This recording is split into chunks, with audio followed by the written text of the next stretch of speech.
আসসালামু আলাইকুম ওয়া রাহমাতুল্লাহি ওয়া বারাকাতুহু। প্রিয় শিক্ষার্থীরা, কেমন আছো সবাই? আশা করি প্রত্যেকেই ভালো আছো। প্রি টেস্ট ফেস্ট পরীক্ষা আর কিছুদিনের মধ্যে শুরু হতে যাচ্ছে। তোমরা তোমাদের প্রস্তুতি সুন্দরভাবে শুরু করে দিয়েছো অনেক আগে থেকেই। সেই প্রত্যাশা নিয়েই আজকে ক্যামব্রিয়ান অনলাইন ক্লাসে তোমাদের সবাইকে শুভেচ্ছা জানাচ্ছি। আশা করি প্রত্যেকেই ভালো আছো। তোমাদের সাথে রয়েছি আমি আল আমিন স্যার, প্রভাষক, বাংলা বিভাগ, আখাউড়া ক্যামব্রিয়ান কলেজ। প্রিয় শিক্ষার্থীরা, ধারাবাহিকভাবে আমরা বিভিন্ন বিষয় নিয়ে আলোচনা করছিলাম। আমরা আমাদের মূল পাঠের আলোচনা শেষ করে সৃজনশীল প্রশ্ন নিয়ে আলোচনা করছিলাম। আমরা বিভিন্ন ক্লু দেওয়ার চেষ্টা করছিলাম, বিভিন্ন বিষয় বর্ণনা করার চেষ্টা করছিলাম। যেই বিষয়গুলো তোমাদের মনে থাকলে, যেই ক্যারেক্টারগুলো তোমাদের মনে থাকলে খুব সহজেই উদ্দীপক দেখে, যারা বলো যে সৃজনশীল ধরতে পারি না, কোত্থেকে আসছে, কিভাবে আসছে, আশা করি তখন আর এরকম কোনো কথা বলতে হবে না। তো ক্লাসগুলো যারা ইতিপূর্বে কন্টিনিউ করেছো, এখন যারা করছো, আমি প্রত্যাশা করি প্রত্যেকেই সুন্দরভাবে, খুব ভালোভাবে যেখান থেকে সৃজনশীল আসো তুমি লিখতে পারবে। তো প্রিয় শিক্ষার্থীরা, কথা না বাড়িয়ে আমরা আমাদের পাঠ ঘোষণায় চলে যাচ্ছি। কি পড়বো আমরা জানি। আজকে আমরা কি পড়বো? আজকে আমরা পড়তে যাচ্ছি সৃজনশীল প্রশ্ন। সৃজনশীল প্রশ্নে আজকে যদি আমরা পড়ি তাহলে কি শিখতে পারবো? সৃজনশীল প্রশ্ন পড়ে উদ্দীপক দেখে সহজেই সৃজনশীল প্রশ্ন কিভাবে লিখতে হবে তা বুঝতে পারবো। আমরা যে বিষয়গুলো পড়াবো আজকে, এই বিষয়টি দেখে সহজেই আমরা কি করতে পারবো? সহজেই সৃজনশীল প্রশ্ন কিভাবে লিখতে হবে, কোন টাইপের লিখতে হবে, আমরা সহজেই বুঝতে পারবো। তো প্রিয় শিক্ষার্থীরা, কথা না বাড়িয়ে আমাদের যে মূল পাঠ, মূল আলোচনা, আমরা সেখানে চলে যাচ্ছি। আজকে আমরা পড়ব প্রথমেই আমি কিংবদন্তির কথা বলছি, লিখেছেন আবু জাফর ওবায়দুল্লাহ। আমি কিংবদন্তির কথা বলছি। এখান থেকে যদি তোমাদের পরীক্ষায় প্রশ্ন আসে এবং সেটা যদি তোমরা লিখতে চাও, তাহলে এই কবিতা সম্পর্কে প্রথমে আগে ধারণা থাকতে হবে, স্বচ্ছ ধারণা থাকতে হবে এই কবিতা সম্পর্কে। মূলত আবু জাফর ওবায়দুল্লাহ এখানে কি বুঝিয়েছে? এখানে অনেকগুলো বিষয় আছে, যে বিষয়গুলোর মধ্যে সবচেয়ে গুরুত্বপূর্ণ যেগুলো আছে সেগুলো আমি এখানে তুলে ধরেছি। দেখো, এখানে কি থাকবে? পূর্বপুরুষদের সংগ্রামের চিত্র থাকবে, তাদের উপর নির্যাতনের চিত্র থাকবে, তারা যে পরিশ্রমী ছিল তার কথা থাকবে। তিনটা লাইন এখানে আমি এনেছি, বা তিনটা বাক্য এনেছি এখানে আলাদা আলাদাভাবে। পূর্বপুরুষদের সংগ্রামের চিত্র থাকবে, তাদের উপর যে নির্যাতন হয়েছিল, শাসক গোষ্ঠী তাদেরকে যে অত্যাচার করেছিল সেই অত্যাচারের চিত্র থাকবে, তারা যে পরিশ্রমী ছিল তার কথা থাকবে। এই তিনটি বিষয় যদি আমাদের মুখস্থ থাকে, এর পাশাপাশি আমাদের মূল বিষয়টার প্রতি ধারণা থাকে, খুব সহজেই আমরা সৃজনশীল প্রশ্ন যেখান থেকে আসুক না কেন ধরতে পারবো এবং পরীক্ষার খাতায় লিখতে পারবো। তবে পরীক্ষার খাতায় সৃজনশীলগুলো আমি কিভাবে লিখবো স্টেপ বাই স্টেপ, সেগুলো আমরা অন্য একটা লেকচারে বলে দিয়েছি। সৃজনশীলের উপরে ক্লাসই রয়েছে, সৃজনশীল প্রশ্ন এবং মানবন্টন এখানে পেয়ে যাবে। তো শিক্ষার্থীরা, আমরা একটা উদ্দীপক দেখবো বরাবরের মতো। উদ্দীপক দেখে আমরা বোঝার চেষ্টা করব যে আসলে উদ্দীপক দেখেই সহজে কিভাবে আমি প্রশ্ন ধরতে পারবো। দেখো, খ্যাতিমান সমাজবিজ্ঞানী ডক্টর সামাদ তরুণ শিক্ষার্থীদের উদ্দেশ্যে বলেন, 56,000 বর্গমাইলের এ বাংলাদেশের ইতিহাস শোষণ আর বঞ্চনার। খেয়াল করে দেখো, এই যে শোষণ এবং বঞ্চনা, এই দুইটা শব্দের মধ্যেই কিন্তু আমাদের যে মূল কথা এখানে বলা ছিল অত্যাচার নির্যাতনের চিত্র থাকবে, সেটা কিন্তু অনেকটাই এসে গেছে। কৃষি ছিল তাদের পূর্বপুরুষদের প্রধান অবলম্বন। এই যে কৃষি ছিল তাদের আমাদের পূর্বপুরুষদের প্রধান অবলম্বন, এই বাক্যটির মধ্যেই কিন্তু কৃষকদের যে পরিশ্রমের যে পরিশ্রমী জীবন সেটা কিন্তু আমরা পেয়ে গেছি। আর ছিল মৃৎশিল্প ও তাঁত শিল্প। আমাদের পূর্বপুরুষদের বা তাদের পেশার প্রতি অশ্রদ্ধা দেখিয়ে আমরা জাতি হিসেবে উন্নতি করতে পারবো না। বিদেশি শোষকদের নির্মম অত্যাচার সহ্য করে তারা আমাদের জন্য স্বাধীনতার ভিত তৈরি করে গেছেন, আর তাদের এই আত্মত্যাগ আজ আমাদের সাহিত্যের মৌলিক প্রেরণা। পুরো উদ্দীপকটা যে আমরা পড়লাম, এর আগে যে ক্লুগুলো আমি দিয়েছি, একটু লক্ষ্য করে দেখো, তিনটা বিষয় কিন্তু এখানে সন্নিবিষ্ট আছে। এখন আমরা যদি প্রশ্নের দিকে লক্ষ্য করি, প্রশ্নের দিকে লক্ষ্য করলে আমরা দেখব যে প্রশ্নের মধ্যে কি দেয়া আছে। দেখো, উদ্দীপকে বিদেশি শোষকদের অত্যাচার আমি কিংবদন্তির কথা বলছি কবিতার কোন প্রসঙ্গ মনে করিয়ে দেয়, ব্যাখ্যা করো। কোন প্রসঙ্গ মনে করিয়ে দেয়? আমাদের কোন প্রসঙ্গের কথা আমরা উদ্দীপকের কোন প্রসঙ্গের কথা আমরা আমাদের কবিতার মধ্যে পড়েছি? আমরা যদি একটু চিন্তা করি, একটু লক্ষ্য করি, আমরা দেখব, আমরা একটু আগে বলেছিলাম অত্যাচার নির্যাতনের চিত্র থাকবো, সেটা রয়েছে। তাহলে আমাদের পাঠ্য বইয়ের মধ্যে অত্যাচার এবং নির্যাতনের চিত্র কি দেয়া আছে? আমরা দেখেছি তাদের উপরে কৃতদাসের মতো আচরণ করা হতো, আর তাদেরকে যে নির্যাতন করা হতো, অত্যাচার করা হতো, সেই অত্যাচার নির্যাতনের চিত্র রক্ত জবার মতো লাল টকটক হয়ে ক্ষতচিহ্ন তাদের পিছনে তারা বয়ে বেড়াতো। তো সেই চিত্র আমাদের বইতে দেয়া আছে। তো খুব স্বাভাবিকভাবেই এই তথ্যটি যদি আমার জানা না থাকে, তাহলে উদ্দীপক আমি হাজারবার দেখলেও আমি কিন্তু লিখতে পারবো না। কারণ পুরো টপিকটার প্রতি, অর্থাৎ আমার যে পাঠ্য বিষয়টা রয়েছে, এটার প্রতি আমার স্বচ্ছ ধারণা থাকতে হবে। স্বচ্ছ ধারণা যদি থাকে, সহজেই আমি ধরতে পারবো, এবং যে আমি ক্লু দিয়েছি সেই ক্লুগুলো থেকে সহজেই আমি ধরতে পারবো যে আসলে আমার কোন বিষয়টি আমাকে লিখতে হবে। তো প্রিয় শিক্ষার্থীরা, আমরা সহজেই বুঝলাম যে এখানে যেহেতু বলা আছে নির্যাতনের চিত্র, নির্যাতনের চিত্র থাকলে আমাদের পূর্বপুরুষদের উপর যে নির্যাতন করা হয়েছিল সেই নির্যাতনের চিত্র সাথে আমরা মিলিয়ে আমরা প্রশ্নের উত্তর শেষ করব। পরের প্রশ্নটি যদি আমরা লক্ষ্য করি, উদ্দীপক ডক্টর সামাদ এবং আমি কিংবদন্তির কথা বলছি কবিতার কবি চৈতন্যগত দিক থেকে অভিন্ন, মন্তব্যটির সার্থকতা নিরূপণ করো। দেখো, আমি বলেছিলাম যে যদি এখানে কোনো কিছু স্বীকার করে যে এইটা বইয়ের মধ্যে এবং উদ্দীপকের মধ্যে আছে, তাহলে তুমি মনে করবা যে আসলে এই উক্তিটি যথার্থ বলেই স্বীকার করছে। এখানে বলেই দিচ্ছে অভিন্ন, এখানে এরকম বলে নেই তুমি কি মনে করো অভিন্ন, তাহলে তোমার চিন্তা করতে হতো তাহলে আমি একটু মিলিয়ে দেখি তো অভিন্ন নাকি ভিন্ন। এখানে বলেই দিচ্ছে অভিন্ন, বলছে তোমার মতামতটা দাও তুমি এখন আসলে অভিন্ন কিনা। ওকে, আমরা বুঝতে পারলাম। এরপরে যে টপিকটি আমরা করব, নুরুল দিনের কথা মনে পড়ে যায়, লিখেছেন সৈয়দ শামসুল হক। নুরুল দিনের কথা মনে পড়ে যায়, নুরুল দিনের কথা আমরা পড়েছি সেই 1782 সালে যে আন্দোলন হয়েছিল রংপুর দিনাজপুর অঞ্চলে ইংরেজদের বিরুদ্ধে, ব্রিটিশদের বিরুদ্ধে, সেই আন্দোলনের নেতা ছিলেন। তারা ডাকে অসংখ্য অগণিত মানুষ, তারা ডাকে ব্রিটিশদের বিরুদ্ধে আন্দোলনে ঝাঁপিয়ে পড়েছিল। তো তার কথাই কবির মনে পড়ে যায়। কখন মনে পড়ে যায়? মনে পড়ে যায় 1971-এ, যখন পশ্চিমা শাসক গোষ্ঠী আমাদের উপর ঝাঁপিয়ে পড়েছিল। তখন কবি প্রত্যাশা করেছেন নুরুল দিনের মতো হয়তো কোনো একজন বা কোনো এক ব্যক্তি, কোনো এক নেতা আমাদেরকে আবার ডাক দিবে। আমরা কি করব? আমরা আবার উদ্যমে জেগে উঠে পশ্চিমা শাসক গোষ্ঠীর বিরুদ্ধে যুদ্ধে ঝাঁপিয়ে পড়বো। তো যাই হোক, আমরা কি মনে রাখতে হবে এখান থেকে? দেখো, কোনো ব্যক্তির আন্দোলনের চিত্র থাকবে অথবা কোনো এলাকার সংগ্রামের চিত্র থাকবে। দেখো, কোনো ব্যক্তির আন্দোলনের যদি চিত্র থাকে, কোনো ব্যক্তির আন্দোলন বা সংগ্রামের চিত্র যদি থাকে, বা কোনো ব্যক্তি নেতৃত্ব দিয়েছে আন্দোলনে, কোনো ব্যক্তির ডাকে লক্ষ লক্ষ মানুষ, হাজার হাজার মানুষ সাড়া দিয়ে আন্দোলনে ঝাঁপিয়ে পড়েছে শাসক গোষ্ঠীর বিরুদ্ধে, এরকম কোনো চিত্র যদি আমাদের উদ্দীপকের মধ্যে দেয়া থাকে, তাহলে আমরা কি করব? নুরুল দিনের সাথে আমরা সাদৃশ্য লিখব। যদি প্রশ্নের মধ্যে দেয়া থাকে এই উদ্দীপকের সাথে আমি নুরুল দিনের কথা মনে পড়ে যায় কবিতার কোন দিকটি সাদৃশ্য রয়েছে, তাহলে আমরা লিখব যে নুরুল দিনের যে আন্দোলন হয়েছিল সেই আন্দোলনের সাথে সাদৃশ্য রয়েছে। কোনো এলাকার সংগ্রামের চিত্র যদি থাকে, তাহলে আমরা রংপুর দিনাজপুর অঞ্চলে যে আন্দোলন সংগ্রাম হয়েছিল সেখানকার চিত্র আমরা দিতে পারি। 1971-এর চিত্র আমরা, আন্দোলন সংগ্রামের চিত্র আমরা দিতে পারি। তো তাহলে আমরা উদ্দীপকটা দেখি। উদ্দীপক দেখলে আমাদের কাছে বিষয়গুলো আরো বেশি সহজ হয়ে যাবে। সিধু মাঝি ও কানু মাঝি ছিলেন যথাক্রমে সাঁওতাল বিদ্রোহের অন্যতম নেতা। এই লাইনটার মধ্যেই কিন্তু দেখো নুরুল দিনের কথা চলে এসছে। প্রধান নায়ক, 1855 সালে সাঁওতালরা সশস্ত্র সংগ্রাম করেছিল তাদের অধিকার আদায়ের জন্য। তারা এই যুদ্ধ ঘোষণা করেছিল ইংরেজদের শাসন, শোষণ, সুদখোর মহাজন ব্যবসায়ীদের বিরুদ্ধে।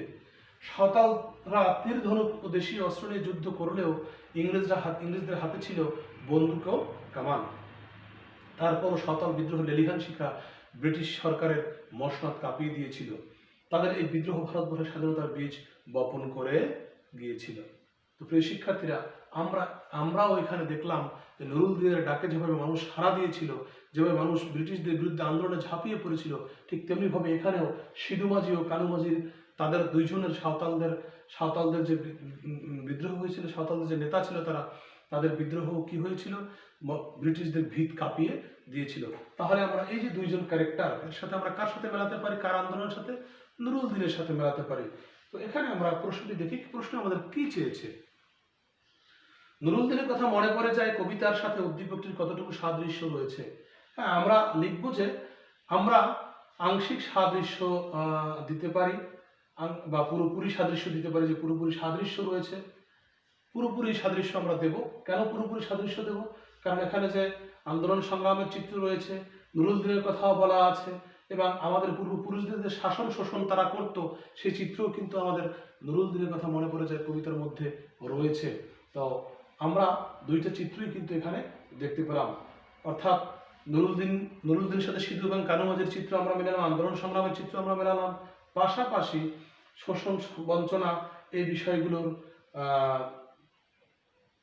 বিষয়গুলোর সাথে ইংরেজ যাতে আমাদের নুরুল দিনের কথা মনে পড়া যায় কবিতার মধ্যে যে শোষণের বিষয় উল্লেখ আছে, সেই শোষণের কথাও এখানে আছে।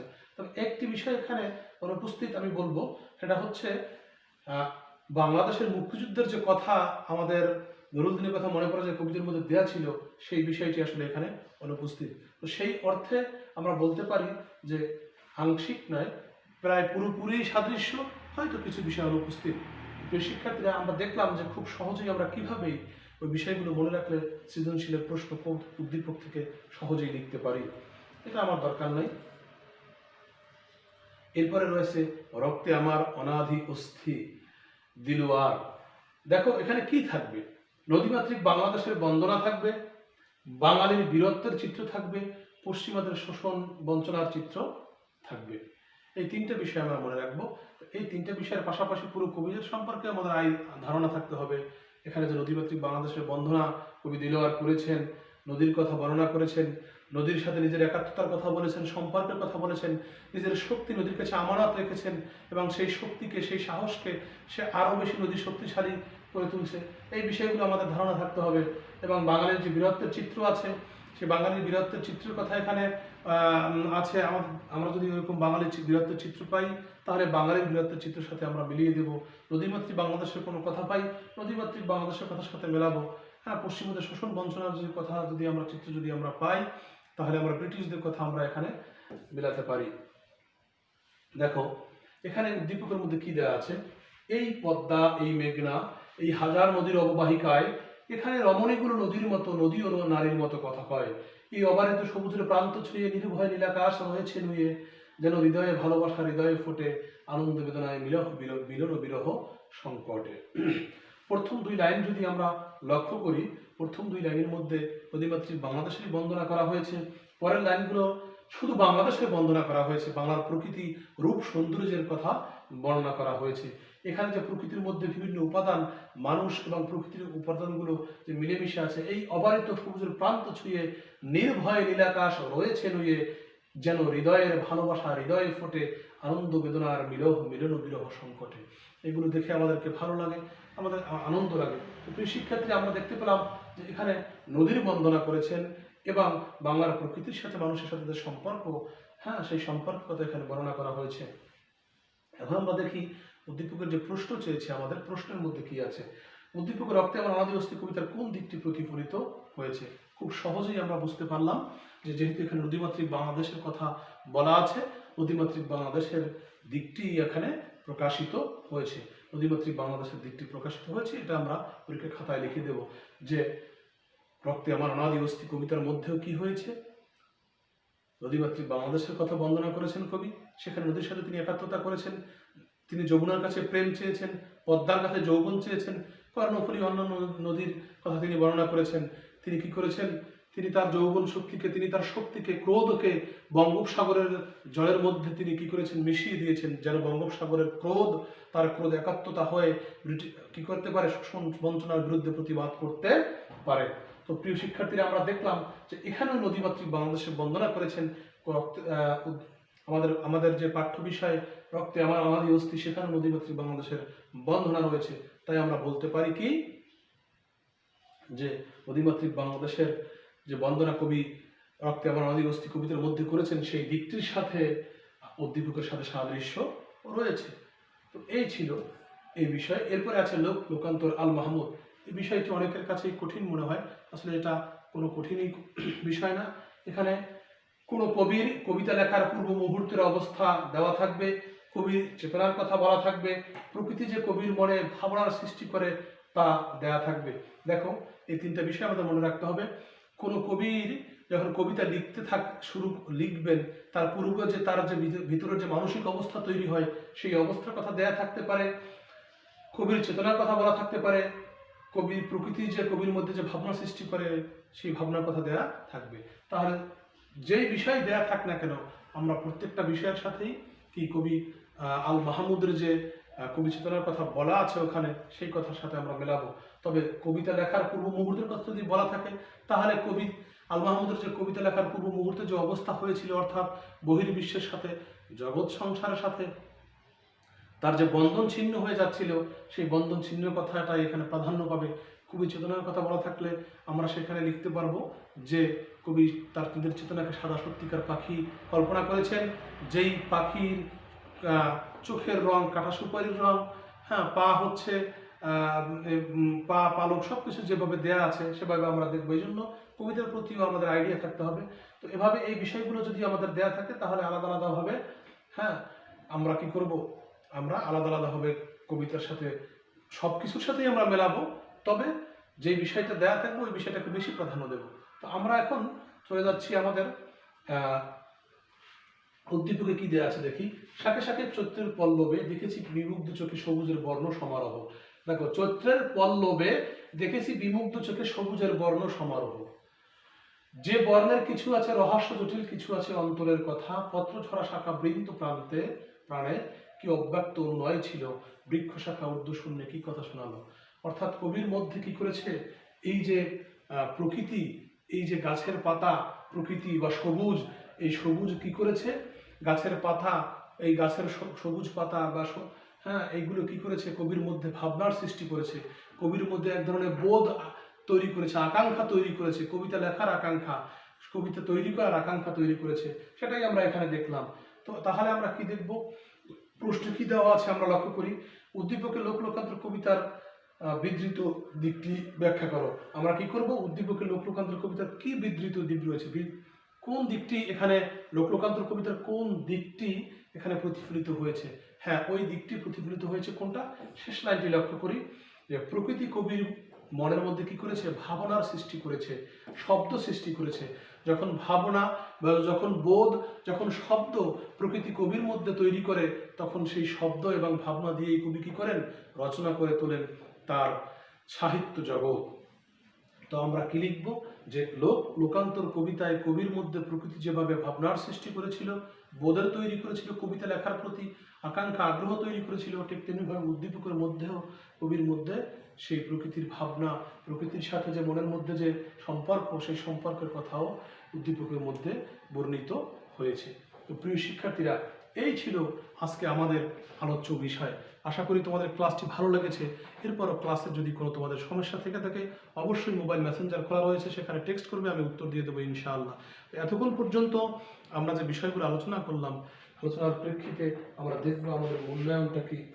খুবই দুঃখিত, এখানে একটু মিস্টেক হয়ে গেছে, এটা চেঞ্জ করা হয়নি। আমরা ধরে নেই, আমরা এখানে এটার দিকে না তাকিয়ে আমরা দেখি যে আমরা কি শিখলাম। আমরা যদি বলি আমি কিংবদন্তির কথা বলছি কবিতার সৃজনশীল লেখার জন্য আমাদের কোন বিষয়গুলো মনে রাখতে হবে, 5 সেকেন্ড টাইম। হয়তো অনেকে বুঝতে পেরেছো, অনেকে বলে ফেলছো, অনেকে হয়তো বুঝতে পারোনি, বলতে পারোনি। সবার জন্য বলছি, আমি কিংবদন্তির কথা বলছি। কবিতার সৃজনশীল লিখতে হলে আমাদের কি করতে হবে, আমাদের যেই বিষয়গুলো জানতে হবে, মনে রাখতে হবে। পূর্বপুরুষদের আন্দোলন সংগ্রামের চিত্র থাকবে, তাদের প্রতি যে অত্যাচার নির্যাতন হয়েছিল, শোষণ বঞ্চনা হয়েছিল, তারা শিকার হয়েছিল, সেই চিত্রের কথা বর্ণনা থাকবে। অথবা সর্বশেষ যেটা থাকবে সেটা হচ্ছে কি, পূর্বপুরুষরা যে পরিশ্রমী ছিল, সেই পরিশ্রমের বিষয়টি উল্লেখ থাকবে উদ্দীপকের মধ্যে। এই 3টে বিষয় যদি আমরা মনে রাখি, আমরা এখান থেকে প্রশ্ন পরীক্ষায় আশা করি আসলে লিখতে পারবো ইনশাআল্লাহ। তো সবাইকে অসংখ্য অসংখ্য ধন্যবাদ। তো আমাদের বাড়ির কাজ কি, যে কোনো বিষয় থেকে একটি সৃজনশীল প্রশ্ন উত্তর লিখে আমাকে মেসেঞ্জারে পাঠাতে হবে। তো প্রিয় শিক্ষার্থীরা, এই ছিল আজকে আমাদের আলোচ্য বিষয়। সবাইকে অসংখ্য অসংখ্য ধন্যবাদ জানিয়ে আজকের ক্লাস থেকে বিদায় নিচ্ছি। আল্লাহ হাফেজ। আসসালামু আলাইকুম রহমতুল্লাহি ওয়া বারাকাতুহু।